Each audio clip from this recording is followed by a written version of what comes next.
श्री शिवाय नमस्तुभ्यम। Har Har Mahadev. Mela ground, VT road, Mansarovar, Jaipur, Rajasthan में गुरुजी पंडित प्रदीप मिश्रा जी के द्वारा शिव महाप्राण कथा शुरू हो गई है।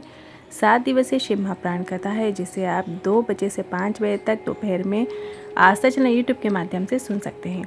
आज के इस वीडियो में आपको गुरुजी के बताए गए विशेष उपायों की जानकारी प्राप्त होगी। साथ ही गुरुजी ने जो पत्र पढ़े हैं और जो विशेष जानकारियां शंकर भगवान से जुड़ी हुई बताई हैं वो सभी जानकारियां आज के इस वीडियो में आपको प्राप्त होगी। और 23 मार्च को नवरात्रि भी है, पंचमी तिथि है और सोमवार का दिन भी है, तो इस दिन किया जाने वाले विशेष उपाय की भी जानकारी आपको प्राप्त होगी। साथ ही शिव जी से जुड़ी हुई कुछ विशेष जानकारियां हैं, रोचक जानकारियां हैं, वो भी आज के इस वीडियो में आपको प्राप्त होगी। उनकी पूजा में जो छोटी छोटी हमसे गलतियां हो जाती हैं उनका निवारण कैसे करें, या कहीं आप तो ये गलती नहीं कर रहे हैं तो इसकी भी जानकारी आपको प्राप्त होगी। किसी कारणवश यदि आपने आज कथा नहीं सुन पाए हैं तो पूरी कथा का रास्ता तो आपको एक छोटे से वीडियो से प्राप्त होने वाला है। तो बढ़ते हैं आज की कथा की पहली जानकारी की ओर। गुरुजी ने कहा, शंकर भगवान की भक्ति के लिए, आराधना के लिए, साधना के लिए उम्र और समय नहीं देखा जाता। रोज मंदिर नहीं जा पाते हो तो अपने घर में अगर शिवलिंग है तो उसके सामने जाकर कुछ क्षण के लिए जाकर खड़े हो जाओ। शिव महाप्राण की कथा कहती है, ज्योतिर्लिंग सिर्फ 12 जगह नहीं बल्कि आपके घर के नज़दीक में या आपके घर में जो शिवलिंग विराजमान है वो 12 ज्योतिर्लिंग के स्वरूप में विराजमान है। शिवलिंग का मतलब है शिव की एक ज्योति। दिन नहीं जा पा रहे हो तो आप अपने ही घर के शिवलिंग के पास निकट में बैठ जाएं, सामने बैठ जाएं। एक आप घी का दिया भी प्रज्वलित कर सकते हैं। श्री शिवाय नमस्तुभ्यम 108 बार जप कीजिए, या जितनी आपकी सामर्थ्य है उसके अनुसार भी आप रोज़ ऐसा नियम बना लें कि हमें श्री शिवाय नमस्तुभ्यम मंत्र का जाप करना है, या शिव जी के जो भी मंत्र में आपकी रुचि है मंत्र का भी आप जप कर सकते हैं, या फिर आप शिव नाम का भी नाम जाप कर सकते हैं। इस तरीके से आपको रोज़ का एक नियम बना लेना है। सुबह के समय यदि आप मंदिर नहीं जा पा रहे तो अपने ही घर के शिवलिंग पे आप एक कलश जल चढ़ा सकते हैं और शिव नाम ले सकते हैं। बढ़ते हैं अगली दूसरी जानकारी की ओर। गुरुजी ने कहा, आपसे क्यों कहते हैं रोज़ शिवलिंग पे जल अर्पित करना चाहिए, मंदिर जाना चाहिए, क्योंकि हम अपने घर की सारी नेगेटिव जो ऊर्जा होती है शिव जी को बताकर आ जाते हैं। जल के माध्यम से शिव जी तक वो नेगेटिव जो भी चीज़ें होती हैं, जो भी ऊर्जाएं होती हैं, वो शिव जी उसको ग्रहण कर कर आपको पॉजिटिव एनर्जी प्रदान करते हैं और आप पॉजिटिव ऊर्जा लेकर वापस अपने घर आ जाते हैं। बढ़ते हैं अगली तीसरी जानकारी की ओर। पूनम पवार जी पत्र लेकर आई, लिखती हैं, शादी को 23 साल हो गए थे, संतान सुख नहीं था, सभी डॉक्टर को दिखाया, सारे मंदिर भी गए, जहाँ जैसे गोद भरती है वैसे गोद भरवाए, IVF भी कराया पर लाभ नहीं हो रहा था, दूसरा धर्म भी आना बंद हो गया था। कथा पंडाल का महत्व जाना, पंडाल में बैठकर कथा सुनी, पशुपतिनाथ व्रत धारण किया, सफ़ेद आकड़ी की जड़ का प्रयोग भी किया और कंकर शंकर के पूजन करने सीहोर भी गए और बाबा की कृपा से संतान सुख हुआ है, उसी का आभार व्यक्त करने आए हैं। बढ़ते हैं आज की कथा की चौथी जानकारी की ओर। प्रीति जी पत्र लेकर आई, लिखती हैं, भाई को तैयारी करते करते 7 साल हो गए थे पर उनकी नौकरी नहीं लग रही थी। मैंने भाई को विश्वास नहीं था, इसलिए सिर्फ एक दिन की कथा सुनने पंडाल में आया और बाबा की कृपा से उसे एक नहीं 2 नौकरी मिल गई है, जिसमें से एक नौकरी भाई ने प्राप्त कर ली, उसी का आभार व्यक्त करने आए हैं। बढ़ते हैं अगली 5वीं जानकारी की ओर। गुरुजी ने कहा, हम आपसे कहते हैं अपने घर के मुख्य द्वार के ऊपर श्री शिवाय नमस्तुभ्यम लिख दो, कोई परेशानी आएगी तो श्री शिवाय नमस्तुभ्यम देखकर लौट जाएगी। आप सभी को बता दें, जैसे कुछ वेबसाइट होती है जहाँ से आप श्री शिवाय नमस्तुभ्यम मंत्र के जो स्टिकर्स होते हैं, जो कार्डबोर्ड में बने हुए होते हैं, नाम लिखे होते हैं, वो आप परचेस कर सकते हैं, जिसकी लिंक भी हमने डिस्क्रिप्शन में डाल दी है। आपको एक बैग टाइप दिखेगा, आप उस पर टच करके वहाँ से श्री शिवाय नमस्तुभ्यम परचेस कर सकते हैं। हमने बैग में वही स्टिकर ऐड किए हैं जिसका हमने यूज़ किया है।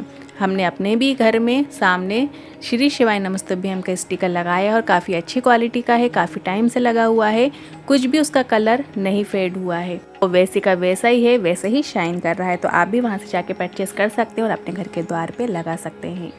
बढ़ते हैं अगली 6वीं जानकारी की ओर। गुरुजी ने कहा, हम किस्मत नहीं बता सकते पर यह बता सकते हैं कि शिव जी पर जो जल चढ़ाता है उसकी किस्मत भोलेनाथ बनाते हैं, ये निश्चितता है। इसलिए रोज़ शिवलिंग पर 1 लोटा जल चढ़ाना चाहिए। यदि आपकी किस्मत में कुछ खराब समय भी है तो उसको शिव जी बदल देते हैं, आपकी किस्मत पलट देते हैं।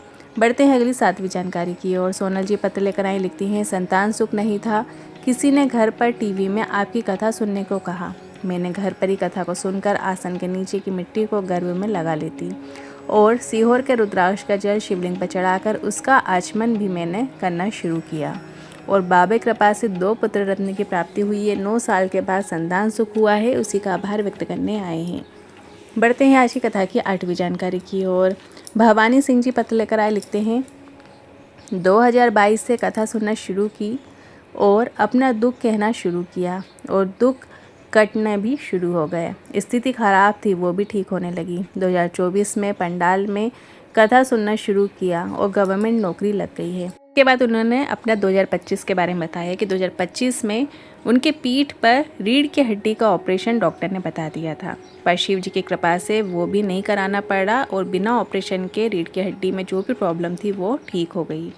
और 2026 में 2 लोगों की शिव कृपा से नौकरी लग गई है, उसी का आभार व्यक्त करने आए हैं। बढ़ते हैं अगली 9वीं जानकारी की ओर।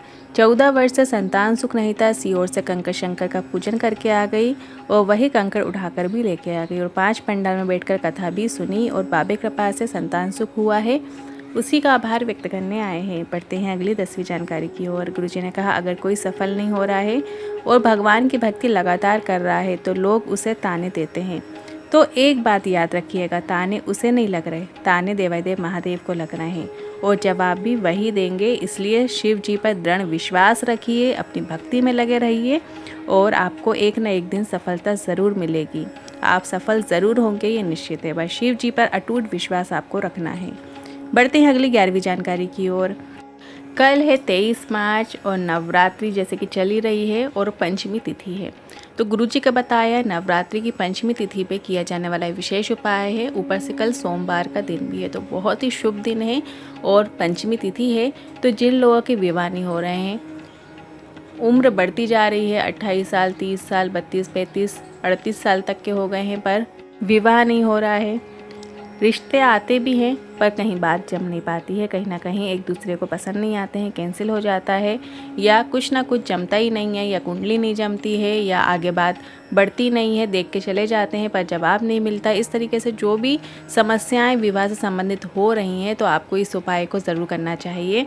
नवरात्रि पंचमी में किया जाने वाला उपाय है। आप उपाय को करने के लिए आपको एक आम के पत्ते की आवश्यकता होगी। आम के पत्ते ले लेना है, आम के पत्ते ले लीजिए और उसमें आपको एक हल्दी से स्वास्तिक बना लेना है और एक रोली कुमकुम का प्रयोग करते हुए स्वास्तिक बना लेना है।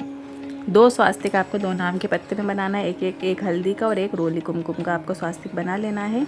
और जो आपने हल्दी का स्वास्तिक बनाया उसमें लाल चावल, मतलब रोली कुमकुम वाले चावल उसमें अर्पित करना है। और जो आपने रोली कुमकुम वाला स्वास्तिक बनाया है उसमें आपको पीले चावल के दाने, मतलब हल्दी से पीले किए हुए चावल के दाने आपको अर्पित करना है।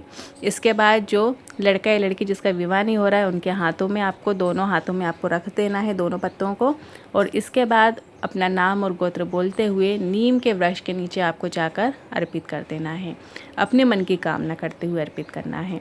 इस तरीके से ये उपाय यदि आप नवरात्रि पंचमी की तिथि में करते हैं तो आपका शीघ्र विवाह निश्चित होता है। यदि घर के बच्चे इस उपाय को नहीं कर पा रहे हैं तो उनका नाम लेते हुए, गोत्र बोलते हुए उनके हाथों से स्पर्श जरूर कराना है। पर स्पर्श कराकर चाहो तो घर के कोई भी सदस्य नीम के वृक्ष के नीचे भी अर्पित कर सकता है। यदि वो स्वयं करें इस उपाय को तो काफ़ी अच्छा होता है, काफ़ी जल्दी आपको लाभ देखने को मिलेगा। बढ़ते हैं अगले दूसरे उपाय की ओर। अगर आप किसी कार्य में सफलता प्राप्त करना चाहते हैं या कोई लक्ष्य प्राप्ति के लिए भी आप इस उपाय को कर सकते हैं। आपको नवरात्रि पंचमी में इस उपाय को करना है। उपाय माता अशोक सुंदरी के स्थान से संबंधित है। आपको एक लाल पुष्प माता अशोक सुंदरी के स्थान पर अर्पित करना है। ये उपाय आपको शिवालय में जाके, शिव मंदिर में जाके करना है। शिवलिंग पे जो अशोक सुंदरी माता का स्थान है वहाँ पर आपको एक लाल पुष्प अर्पित करना है। और इसके बाद जो माता पार्वती के जो हस्तकमल होते हैं, गोल कटी भाग होता है, वहाँ पर आपको 7 लाल चंदन की बिंदी लगाना है। लाल चंदन जो होता है उसको थोड़ा सा गीला कर लीजिए और 7 बिंदी आपको माता पार्वती के हस्तकमलों पर लगा देना है। अपनी कामना करते हुए, अपने लक्ष्य का भान करते हुए या फिर अपने व्यापार में वृद्धि की कामना करते हुए भी आप इस उपाय को करें। और इसके बाद एक कलश जल आपको शिवलिंग के ऊपर अर्पित कर देना है। बस आपको इतना करना है। इसके बाद आपको अपने लाल पुष्प को प्राप्त करके अपने घर पर लाकर रख लेना है। जो लाल पुष्प आपने अशोक सुंदरी माता के स्थान पर अर्पित किया है उसको वापस आपको प्राप्त कर अपने घर के स्थान पे, घर में आप कहीं पे भी रख सकते हैं, तिजोरी वाले स्थान पे भी रख सकते हैं, या भगवान जी की पुस्तक में भी उस लाल पुष्प को आप रख सकते हैं। इस तरीके से ये विशेष उपाय आप कल के दिन 23 मार्च नवरात्रि सोमवार के दिन पंचमी तिथि के इस विशेष अवसर पर ज़रूर कीजिएगा। आपको शीघ्र अतिशीघ्र लाभ देखने को मिलेगा। अब बढ़ते हैं अगले तीसरे उपाय की ओर। ये भी नवरात्रि में किया जाने वाला विशेष उपाय है। लाल पुष्प की जो पत्तियां होती हैं उससे जुड़ा हुआ ये उपाय है। 9 पुष्प की पंखुड़ियां ले लेना है और 9 चावल के दाने आपको ले लेना है। माता के मंदिर में जाकर माता को आपको अर्पित कर सकते हैं। 9 लाल पुष्प की पंखुड़ी और 9 चावल के दाने माता के मंदिर, जैसे दुर्गा जी के मंदिर होते हैं, वहाँ पे आप जाकर अर्पित कर सकते हैं, या फिर आप भोलेनाथ के मंदिर में ही शिवलिंग पे जो माता अशोक सुंदरी का स्थान होता है वहाँ पे भी आप अर्पित कर सकते हैं।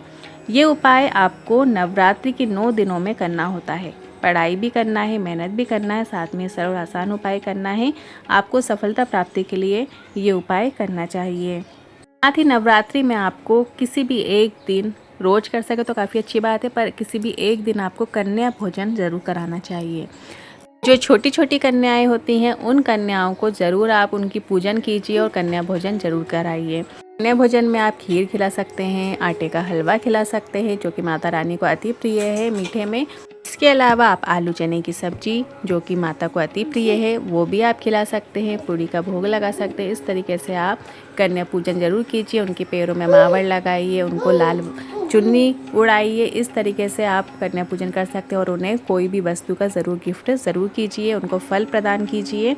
इस तरीके से कन्या भोजन आपको कराना चाहिए। इसके अलावा नवरात्रि में किया जाने वाला एक और विशेष उपाय है। अगर आपको लगता है आपके घर के बच्चे बिगड़ रहे हैं, अपशब्द बोल रहे हैं, बात बात में उल्टे जवाब दे देते हैं, कि बात नहीं सुनते हैं, गलत मार्ग पे जा रहे हैं, आदर और सम्मान आपका नहीं करते हैं, तो इस गुप्त नवरात्रि में आपको ये उपाय करना चाहिए। आपको माता दुर्गा जी का जो मंदिर होता है वहाँ पर जाकर आपको लाल पुष्प माता को अर्पित करना चाहिए, लाल चूड़ी अर्पित करना चाहिए, लाल चंदन माता को अर्पित करना चाहिए और माता से हाथ जोड़कर निवेदन कीजिए कि आपका बेटा या बेटी जो भी है सतमार्ग में दिखाने की कृपा करे माँ। बस आपको इतना ही करना है। ये उपाय आप कल 23 मार्च नवरात्रि पंचमी में कर सकते हैं। इसके अलावा यदि आप कल नहीं कर पा रहे हैं तो 9 दिनों में आप कभी भी माता को लाल चीज़ें अर्पित कर सकते हैं। गुरु जी का बताया एक और काफ़ी अच्छा उपाय है। पति पत्नी में यदि कलेश चल रहा होता है तो उनको दूर करने के लिए काफ़ी अच्छा उपाय है। यदि पति पत्नी के आपस में बनती नहीं है, जरा सी बातों में अनबन होती रहती है, झगड़े होते रहते हैं, बात तलाक तक पहुंच रही हो, तो ऐसे में आपको माँ जगदम्बा के मंदिर में ध्वजा लगाना चाहिए, ध्वजा अर्पित करना चाहिए। आप मंदिर में जाकर पंडित जी को ध्वजा दे सकते हैं, लाल ध्वजा, और उसे ध्वजा को मक्खन लगाकर आपको देना चाहिए। माँ जगदम्बा के मंदिर में थोड़ा सा आपके सामर्थ्य के अनुसार मक्खन भी चढ़ाना चाहिए, प्रसाद रूप में अर्पित करना चाहिए। बस आपको इतना ही करना है। पति पत्नी में क्लेश दूर होंगे, संबंध में मधुरता देखने को आपको मिलेगी। ये उपाय आप कल 23 मार्च नवरात्रि सोमवार पंचमी के अवसर पे कर सकते हैं, या आप नवरात्रि के 9 दिनों में आप कभी भी इस उपाय को कर सकते हैं। मान लेते हैं गुरु जी की जो आगामी शिव महाप्राण कथा है उनकी जानकारी। 30 मार्च से 5 अप्रैल आर्णी यवतमाल महाराष्ट्र में शिव महाप्राण कथा होने जा रही है और इसके बाद 8 अप्रैल से 14 अप्रैल भीलवाड़ा राजस्थान में शिव महाप्राण कथा होगी और फिर 17 अप्रैल से 23 अप्रैल दिल्ली में शिव महाप्राण कथा होने जा रही है। अब बढ़ते हैं अगली विशेष जानकारी की ओर, जो आपको ऐसी गलतियों करने से बचना चाहिए। यदि आप शिवालय जा रहे हैं, शिव मंदिर जा रहे हैं, एक लोटा जल चढ़ाने जा रहे हैं, तो कभी भी भूल कर भी शिव चौखट पे आपको पैर नहीं रखना चाहिए, कदम नहीं रखना चाहिए। हमेशा शिव चौखट को लांघ कर ही आपको अंदर मंदिर में प्रवेश करना चाहिए और सबसे पहले जो घंटी लगी होती है उसको बजाना चाहिए, फिर आपको जाना चाहिए। इसी तरीके से जब आप जल चढ़ा लें, पूरी पूजा कर लें, जब आप वापस लौटे तब आपको घंटी नहीं बजाना है। कई लोग ऐसा करते हैं कि जाते समय भी घंटी बजाते हैं और वहाँ से लौटते समय भी घंटी बजाते हैं, तो ऐसा नहीं करना है। जाते समय आपको मंदिर में घंटी बजाना चाहिए और जब आप लौट के आ रहे हैं तो जो शिव देहरी होती है, शिव चौखट होती है, वहाँ पे प्रणाम करना चाहिए। 3 उंगलियों के स्पर्श जरूर करना चाहिए और फिर अपने माथे पर आपको लगाना चाहिए, या फिर आप अपना माथा भी शिव चौखट पे आप रख सकते हैं। इससे क्या होता है कि जो भाग्य की रेखाएं होती हैं, उल्टी रेखाएं होती हैं, जो विपरीत चल रही होती हैं, वो धीरे धीरे करके सीधी होना लगती है और जो आपके ग्रह जो विपरीत चल रहे होते हैं उनकी भी दशा अनुकूल आपके होने लगती है। तो इस तरीके से भी आपको ध्यान रखना चाहिए, इस तरीके से आपको ये उपाय भी करना चाहिए। इसके अलावा जब आप शिवालय जाएं, शिव मंदिर जाएं, तो जो जलाधारी होती है, जलाधारी के सामने का जो स्थान होता है वहाँ से आपको लांघना नहीं चाहिए। इस ओर से उस ओर आपको नहीं जाना चाहिए। कई मंदिरों में तो ऐसी आड़ बना के रखते हैं, कुछ ऐसा लगा देते हैं जिससे जा ही नहीं सकते, पर कई मंदिरों में नहीं लगा होता है। तो इस बात को भी आपको ध्यान रखना है। जो जलाधारी होती है, जहाँ से जल बह के जाता है, उसके सामने आपको नहीं आना है, उसके सामने आपको उस स्थान को लांघना नहीं चाहिए। उससे जो आपके जितने भी पुण्य कर्म होते हैं वो सारे क्षीण हो जाते हैं। तो इस बात का भी आपको ध्यान रखना है। जैसा कि कल गुरुजी ने बताया था कि शावर मंत्र का उपयोग करना चाहिए। जैसे आप जब जल चढ़ाएं, जो चीज़ आप गुनगुनाते हैं, जो स्तुति आपको अच्छी लगती है, वो ज़रूर आपको गुनगुनाना चाहिए शिव जी के सामने। उससे शिव जी जो हैं शीघ्र अतिशीघ्र प्रसन्न होते हैं और वो जो उसका पुण्य बल है वो आपको कई गुना होकर प्राप्त होता है। आज के उपाय से जुड़े मन में कोई सवाल या क्वेश्चन है तो कमेंट के जरिए पूछ सकते हैं। वीडियो थोड़ा भी उपयोगी लगा हो तो वीडियो को लाइक करके कमेंट बॉक्स में हर हर महादेव ज़रूर टाइप कीजिएगा। श्री शिवाय नमस्तुभ्यम।